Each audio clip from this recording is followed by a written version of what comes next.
クラクラリボン黒髪の魔法。再び人気アイドルグループキャンディーチューンの橘ごとみが久しぶりに黒髪姿を披露し、ファンの間で大きな話題を呼んでいる。これまで明るいヘアカラーで元気な印象を見せていた橘だが、今回 SNS に投稿された黒髪ショットでは、まるで別人のような清楚で大人びた雰囲気を放ち、美少女すぎる。一瞬で恋した透明感が爆発してると絶賛の声が相次いだ。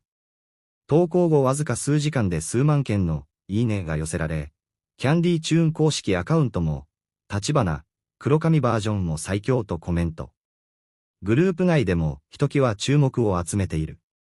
ファンの中には、デビュー当時を思い出す黒髪の橘が帰ってきたと懐かしむ声も多く、彼女のビジュアルの変化に感動するコメントが続出した。さらに、橘本人も、久しぶりの黒髪、ちょっと照れくさいけど気に入ってます、と笑顔で語り、自然体の魅力を見せた。キャンディーチューンの中でも、屈指の人気を誇る橘ごとみ。今回の黒髪復活は、ファンの心を再びつかむ大きなきっかけとなったようだ。